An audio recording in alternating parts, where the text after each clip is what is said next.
നമ്മയൊക്കെ സൃഷ്ടിച്ച ഹിന്ദുവിനെ, മുസ്ലിമിനെ, ക്രിസ്ത്യാനിയെ, ജൈനനെ, ബൗദ്ധനെ, മതമുള്ളവനെ, ഇല്ലാത്തവനെ, ഈശ്വര വിശ്വാസിയെ, നിരീശ്വരവാദിയെ, ഏകകോശ ജീവിയായ ഹമീബയെ, ബഹുകോശ ജീവിയായ നീലത്തിമിംഗലത്തെ, സാഗരങ്ങളിൽ ഊളിയിട്ടിറങ്ങുന്ന മത്സ്യങ്ങളെ, ആകാശത്തിന്റെ അനന്തതയിൽ വട്ടമിട്ട് പറക്കുന്ന പറവകളെ, ആമസോൺ കാടുകളിൽ ഗർജിക്കുന്ന സിംഹത്തെ, ചിഹ്നം വിളിക്കുന്ന ആനകളെ, മാൻപേടകളെ, ഇതിനെല്ലാം സൃഷ്ടിച്ച അല്ലേ, കുമ്മന്റെ മൂളലായി പേടിപ്പെടുത്തുന്നതും കുയിലിന്റെ കൂകലായി പേടി മാറ്റുന്നതും പിന്നെ ഒരു ശസിനെ തോളിലേറ്റുന്നതും സായന്തനങ്ങളെ ചെപ്പിലൊതുക്കുന്നതും സന്ധ്യയെ എടുത്തു നീ കാട്ടിൽ മറയുന്നതും കണ്ണാല കണ്ടിട്ടു സർവം സകയായി നിന്നതും.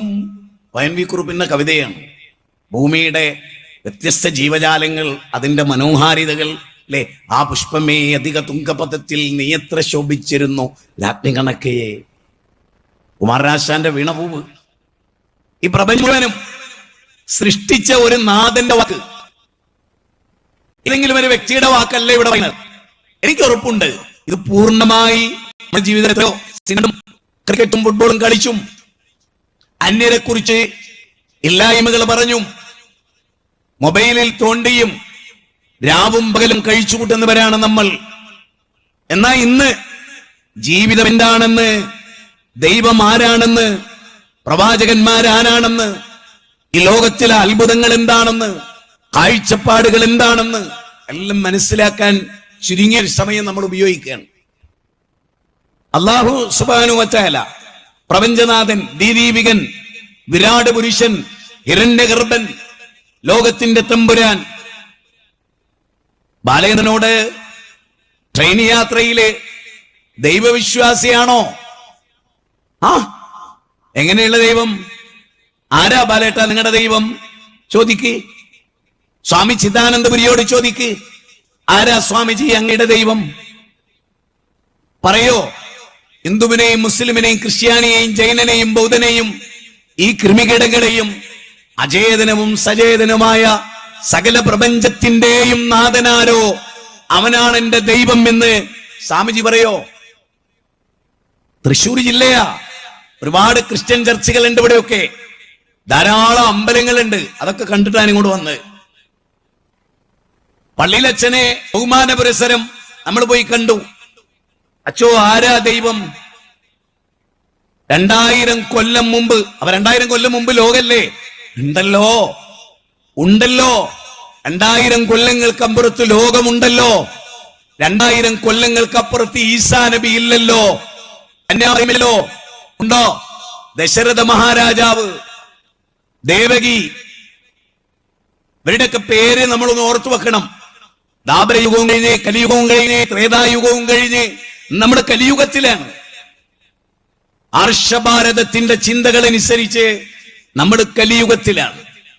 കൽക്കി അവതാർ, കൃഷ്ണദ്വൈപായന വേദവ്യാസൻ, ഭവിഷ്യൽ പുരാണം, ഏതസ്മിന്നന്തരേ മ്ലേച്ഛാചാര്യേണ സമുന്നിത മഹാമത് ഇതിഖ്യാത ശിഷ്യശാഖ സമുന്നിതം.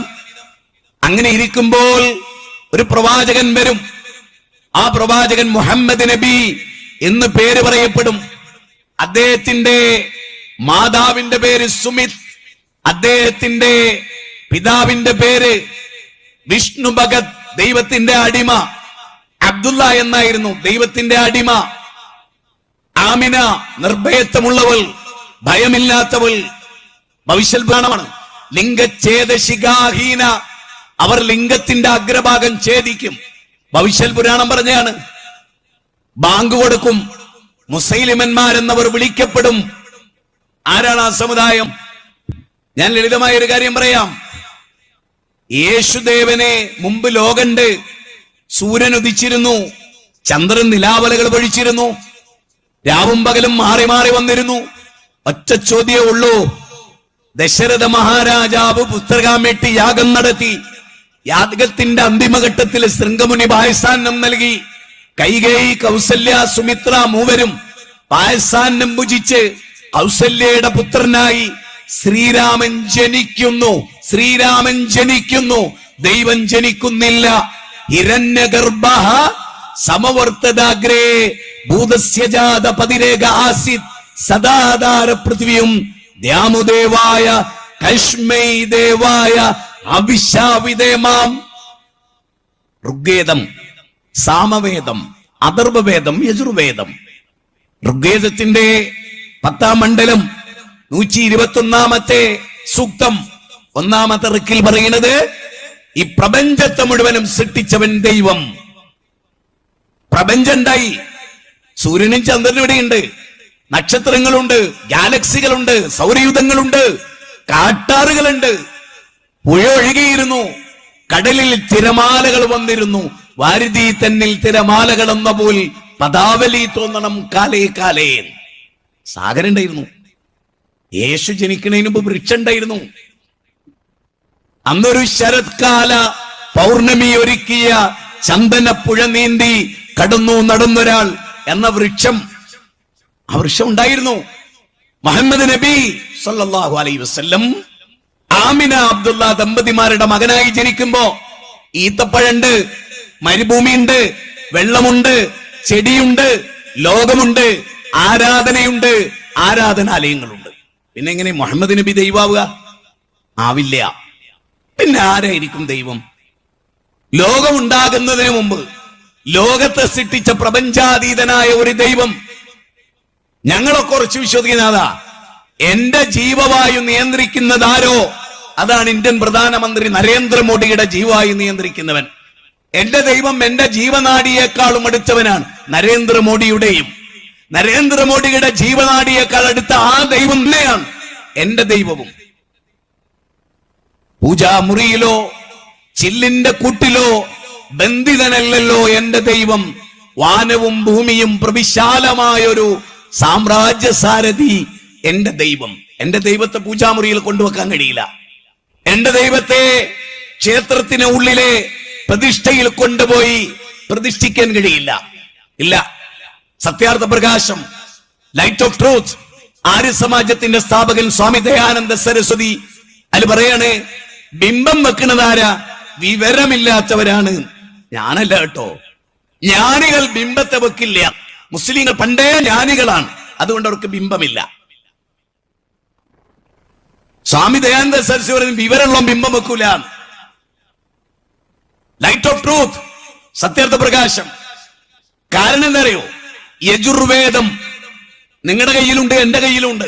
ഞാൻ നെറ്റിൽ ചാറ്റ് GPT എടുത്തിട്ട് യജുർവേദം 32-ാം അധ്യായം 3-ാമത്തെ ശ്ലോകം ഞാൻ ഇവിടുന്ന് ചെല്ലുമ്പോ നിങ്ങളുടെ മൊബൈലിൽ കിട്ടും. എടുത്തു നോക്ക്. ബ്രിങ് ദ എവിഡൻസ്, കുൽ ഹാതു ബുർഹാനക്കും. തെളിവെവിടെ? തെളിവെവിടെ? സത്യം എവിടെ? ചോദിക്കും നിങ്ങൾ ഞങ്ങളോട്. ഞങ്ങളുടെ കയ്യിൽ തെളിവുണ്ട്. നിങ്ങൾ ചോദിക്കുന്ന എല്ലാറ്റിനും, മതപരമായി നിങ്ങൾ ചോദിക്കുന്ന എല്ലാറ്റിനും. അതൊരു ധൈര്യമല്ലേ? അത് ധൈര്യം തന്നെയാണ്. അതെന്താ ധൈര്യം? അത് അറിവിന്റെ ധൈര്യമാണ്, പഠിച്ചതിന്റെ ധൈര്യം. ഞങ്ങളുടെ ഒരു പ്രത്യേകത എന്താ അറിയോ? ഞങ്ങളുടെ AP അബ്ദുൽ ഖാദർ മൗലവിനെ ഒഴിവാക്കി. ശരിക്കും ചിന്തിച്ചോ? TP അബ്ദുൽ ഖോയമദിനെ ഒഴിവാക്കി. ഞങ്ങൾ വിസ്തമായി. എന്തുകൊണ്ട്? വേറൊരു നാട്ടുകാർക്കും കഴിയില്ല. ജമാഅത്തെ ഇസ്ലാമിക്ക് ഇന്ന് വരെ കഴിഞ്ഞിട്ടില്ല. എന്തുകൊണ്ട്? ഒരു ഭിന്നിക്കാറില്ല. കാരണം എന്താ? ഭിന്നിക്കാത്ത എന്താ? അവിടെ എന്താ അഭിപ്രായം പറഞ്ഞാൽ ഒക്കെ സ്വീകാര്യാണ്. മനസ്സിലായില്ല? കേക്ക്. ഒരാള് വന്നിട്ട് പറയാണ് ബിസ്മി ഉറക്കോതണം. ആയിക്കോട്ടെ. ബിസ്മി പതുക്കോതണം. ആയിക്കോട്ടെ. ബിസ്മി എന്നല്ല. ആയിക്കോട്ടെ. പിന്നെ ഭിന്നത ഉണ്ടാവുമോ? ചെങ്ങന്മാരെ, ജമാഅത്തെ ഇസ്ലാമി ഭിന്നിക്കാറില്ല. എന്താ അഭിപ്രായം അവിടെ പറഞ്ഞാലും ഒക്കെ സ്വീകാര്യ. മുജാഹിദ് വർഷത്തിൽ അങ്ങനെയല്ല. അപ്പൊ മുജാഹിദ് വാലിശ്ശേരി, ഞാൻ റിയാസ് എന്റെ ഇന്റിമേറ്റ് ഫ്രണ്ടാണ്. നമ്മൾ നാടൻ ഭാഷ പറഞ്ഞ ചങ്കാണ്. അൻവർ അബൂബക്കർക്ക് അങ്ങനെയൊക്കെ തന്നെ ഇവരൊക്കെ ഇരിക്കുന്നവരൊക്കെ. ഞാൻ നാളെ പറയാണ് സുബൈക്ക് കുനൂത്തുണ്ട്. മൊല്ലാക്ക നടന്നൂടിന്ന് അറിയോ? അറിയില്ലേ? അറിയോ? പറയാ. അതാ ധൈര്യം. തൊണ്ട തൊടാതെ വിഴുങ്ങോ? ഇല്ല. എന്താ കാരണം?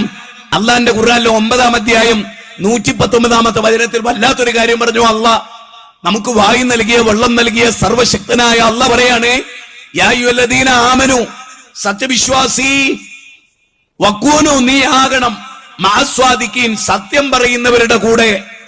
തെക്കുവ എന്ന് പറഞ്ഞാൽ എന്തറിയോ? അയാൾ മുത്തക്കിയാണ് എന്ന് പറയാ, തെക്കുവള്ളവനാണെന്ന് പറയാ. അയാളുടെ പ്രത്യേകത എന്താ? സത്യത്തിന് വേണ്ടി അയാൾ നിലകൊള്ളൂ. ഞാൻ ഈ കഴിഞ്ഞ ദിവസം ഫൈസൽ മൗലവിന്റെ ഒരു ക്ലിപ്പ് കേട്ടു. അതിൽ അദ്ദേഹം പറയുന്നത് ഖുർആനും സുന്നത്തിൽ ഇല്ലാത്തൊരു കാര്യം, ആ 4 ഹദീസ് വേണ്ട എന്ന് PN പറഞ്ഞാൽ പോയി പണിയോക്കി എന്ന് പറയും ഞങ്ങള്. ആ ധൈര്യം ഞങ്ങൾക്ക് മാത്രം അവകാശപ്പെട്ടതാ. ഞാൻ വളരെ സിമ്പിളായ ഒരു ഉദാഹരണത്തിലൂടെ അടിച്ച് നിങ്ങളുടെ ഹൃദയത്തിൽ കെട്ടിത്തരാം. മുസ്ലിങ്ങള് മൂത്രയിക്ക മുട്ടിയല് ചുമരിലേക്ക് വെച്ചിട്ട് മൂത്രയിച്ച് കഴുകാതെ പോകാറില്ല. എന്താ കാരണം? പ്രവാചക ചര്യക്ക് എതിരാണ്. മൂത്രയിച്ച ശക്തമായി കഴുകണം. അപ്പൊ ഞാനിവിടെ ഒരു മതിലിന്റെ അടുത്ത് പോയി മൂത്രയിക്കില്ല. മുസ്ലിങ്ങളിൽ ഭൂരിപക്ഷ ആളും ചെയ്യാറില്ല. സത്യത്തില് മുസ്ലിങ്ങൾ ഇവിടെ എപ്പ ഉണ്ടായതാ?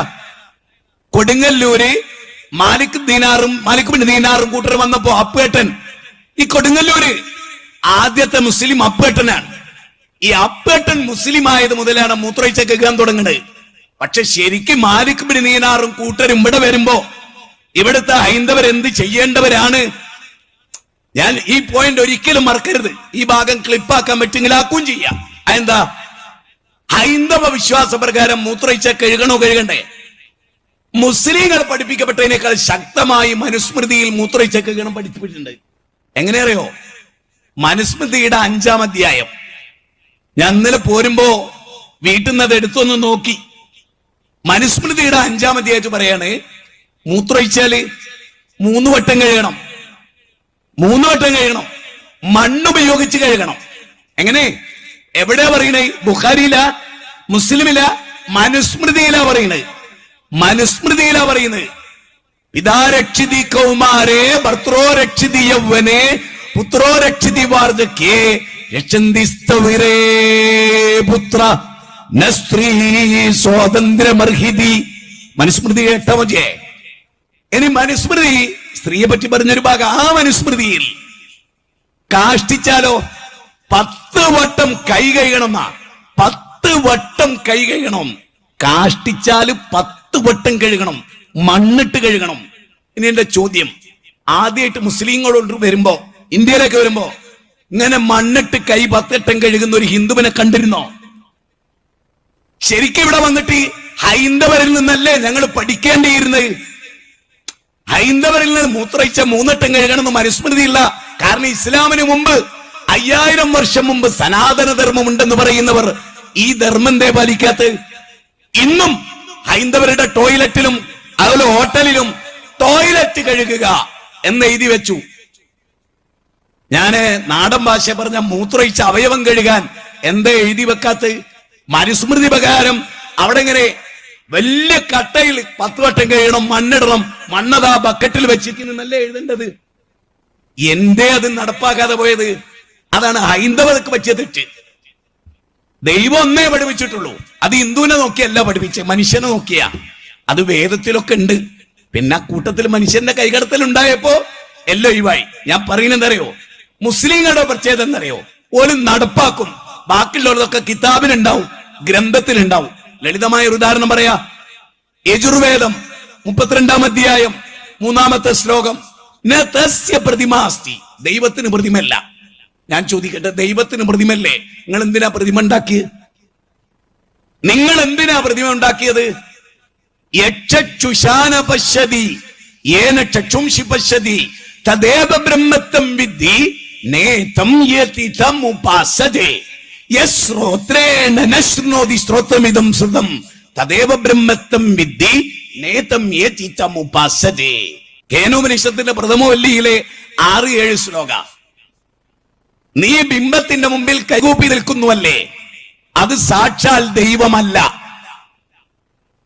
ആ ദൈവം നിന്റെ കാഴ്ച ശക്തി നൽകിയ ദൈവല്ലേ, ആ ദൈവമല്ല ഇത്. ഏതൊന്നിനെ നീ നിന്റെ കാതുകൊണ്ട് പ്രാപിക്കാൻ കഴിയുന്നില്ലയോ അതിനെയാണ് നീ ബ്രഹ്മം. ലാ തുദ്രികുഹുൽ അബ്സാറു വഹു യുദ്രികുൽ അബ്സാർ. 6-ാം അധ്യായം 193-ാമത്തെ വചനം. ദൈവത്തെ കാണാൻ കഴിയില്ല, കാണുന്ന ബിംബങ്ങളെയാണ് നമ്മുടെ മുമ്പിൽ വെച്ച്. അപ്പൊ ഹൈന്ദവ വിശ്വാസപ്രകാരം ബിംബം പാടില്ല.